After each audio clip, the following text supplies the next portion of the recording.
I remember being given permission by the Fort Worth Police Department to sell marijuana in this city.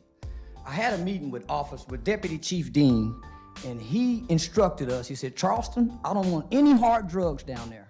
I want you to tell the old man that I don't want to hear anything about he can't stop it. So we sold weed forever.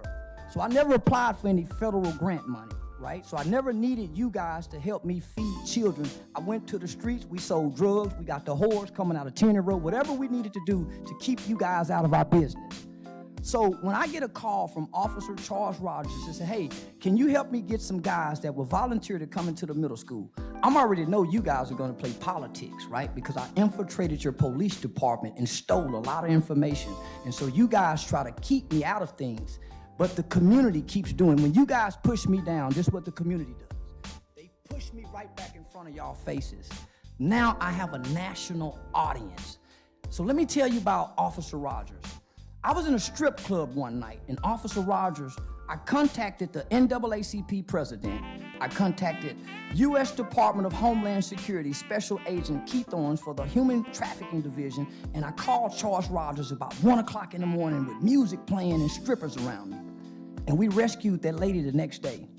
Officer Tracy Carter involved himself in that and interfered just like he's interfering now.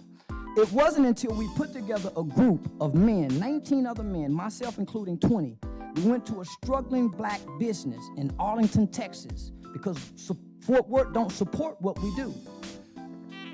We supported this business. She made thousands of dollars that day because we advertised it and promoted her business on social media.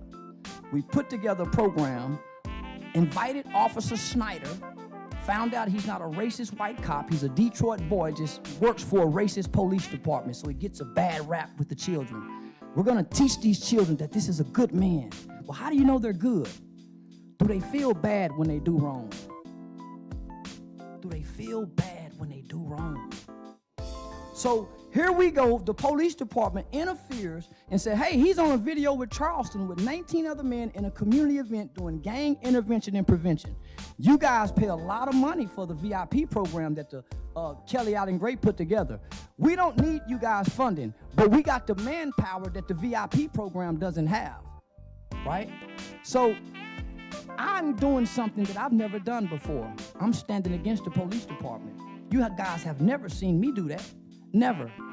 It's easy to hate now because you guys are interfering with children's lives. It's easy to spread the narrative that we hate y'all. F the police, because I see it's not about kids. It's about your politics. That's the last of our speakers this evening.